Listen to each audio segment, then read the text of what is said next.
Hello ladies and gentlemen, this is Jamel from Fantasy Life, and today I bring you the Tsuchikage breakdown.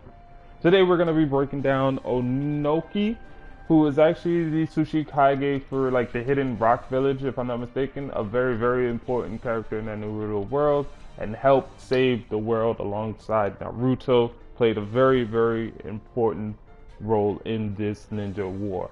Very powerful character as well. He's an extremely old character. He was around when Madara was actually alive, so he's one of the very old characters. And because of how old he is a little bit slower than most characters, but his mastery over his technique is flawless. So, for those who are new to the breakdown series, this is when I take a particular Naruto character and I kind of break down their jutsus, their chakra consumptions, their attack power, speed, so on and so forth. And today we're going to be doing the Tsuchikage. Let's get into this video. Okay, like I said before, Onoki is not the fastest character in the game. He's actually relatively slow. He's probably on par with about Gaara and Choji in terms of speed. Now his attacks are where he really flourishes. So his regular attack, you're looking at about 15% damage.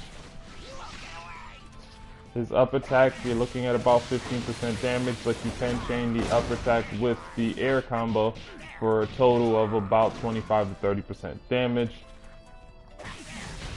As you can see, his attack speeds are relatively quick as well. For somebody whose movement speed is pretty slow, his attack speed is pretty fast. His down attack is actually going to do about 20 to 25% damage, which is not bad at all. He has a pretty decent grab. His grab actually has some range to it. So I do highly recommend doing the grab, especially if somebody thinks you're going to attack. You can surprise them with that grab. Now, his tilt does not have unlimited range, but I do highly recommend doing it because it's a really good tilt. As you can see there, it does have a decent amount of range, although it does not have unlimited range. It's pretty slow, so most people are going to see it coming, but I do highly recommend it to kind of pace the fight the way you want to pace the fight.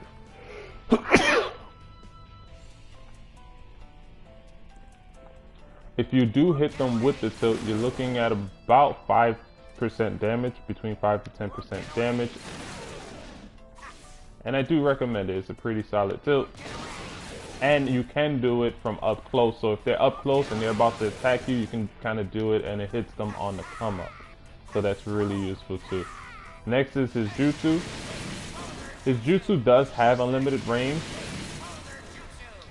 You can do it only 3 times before needing to charge up your chakra, so it takes 30% chakra. It does have unlimited range. It does not do much damage though. As you can see, it only does about 5% damage, between 5 to 10% damage, which is sad. And that move has actually been nerfed because it used to do more damage. In the earlier games, it used to do a lot more damage.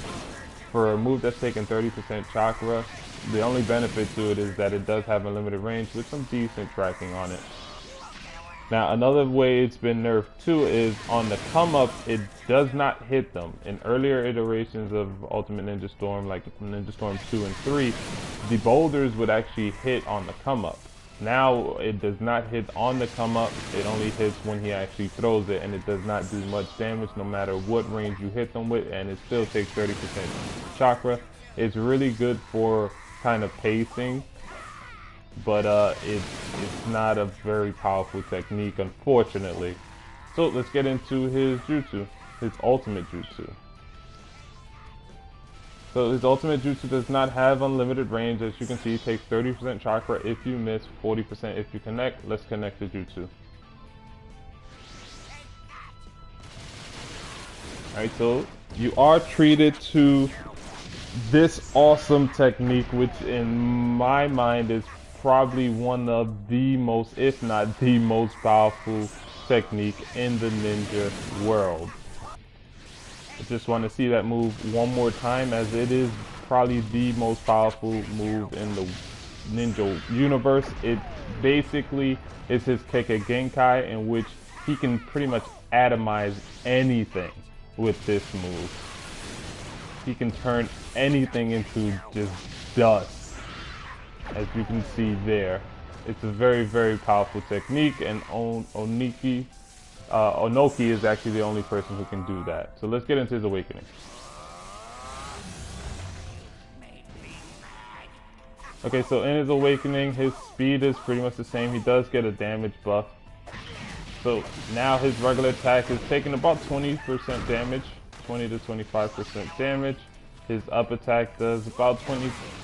Oh, that's just so. His up attack does about 20 to 25% damage as well. But you can chain that with the air combo for a total of about 30 to 35% damage. His down combo is actually going to do about 25 to 30% damage now. And again, his attack speed is really, really fast. His grab's still the same grab, so I do still highly recommend it. It's still a pretty good grab. His tilt is also the same tilt. And it has the same range and everything, but it does have the slight damage buff, so now it takes 10% damage if you connect. Range and everything is still the same, though it does not get a range increase. It's still a highly recommended tilt as well. His jutsu actually changed. Now you cannot do any of his jutsus in the air, but it has changed into the dismantling drill. Does not have unlimited range, as you can see there, but it does have a decent amount of range. The good thing about it is that it only takes 25% chakra, so you can actually do this jutsu 4 times before needing to charge up your chakra, which is not bad. Comes out very fast, as you can see there, and it does have a decent amount of range, although it does not have unlimited range. My issue is it only does about 15% damage. This is arguably the most powerful, or one of the most powerful jutsus in the ninja world, and it's only doing 15% damage. Just to put things in perspective, Gaara's Sand Barrel, the young Gaara's Sand Barrel, actually does 15 to 20% damage. So I was expecting that in his transformed state, that this move would probably take closer to, I want to say, 25% damage with just this one jutsu. Even if they expanded the amount of chakra it consumed, even if it took, let's say, half your chakra, or like 40% of your chakra, to where you can only do it twice before needing to charge your chakra. If it was taking 25 to 30%, that would be a lot better, because it's more true to the nature of this particular jutsu. It does have a decent amount of range, as you can see there, just not unlimited range. The tracking on it is not that great either, as once he started, wherever he's pointing it at, that's where it's going to end up. So if the opponent moves slightly, they can easily dodge it. But it does come out very fast, does not consume much chakra, and but it only takes 15% damage, unfortunately. He is treated to 2 new jutsus, which are the golems, which is pretty cool, especially if somebody's trying to rush you down. You can kind of back them up. That one actually knocks them in the air, which you can then combine that with an air combo, so that's really, really useful. It's pretty inconsistent, as you can see. Sometimes it does hit them with the second hit, sometimes it doesn't. But if it does hit them with the second hit, it does knock them in the air, so you can then do the air combo. So it's pretty cool in that sense, and I do recommend it, especially if somebody is rushing you down, because it is a close range move. You can't do it from pretty far, because it will not hit them. But if you do it from close range, then you're good to go. As you can see, the golems actually do 2 different ones. One's do like a backhand and then a punch that knocks you up. The other one just kind of punches the floor. Whereas this one does a backhand and then punches at you. So they do swing at you differently, but it's the same result. Ultimately, it knocks you up in the air. And that's pretty much it for Onoki. I do recommend playing with this character. He is a pretty solid character, but he's not the best character in the game, unfortunately. He has had a lot of nerfs. He used to be a lot better, in my opinion.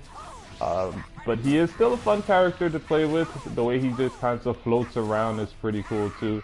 But I do recommend playing with him, because he is a pretty solid character, very important character in the Naruto world. And that's pretty much it for this breakdown. I hope you guys like it. If you did, please like, share, subscribe, and remember, your life is a fantasy.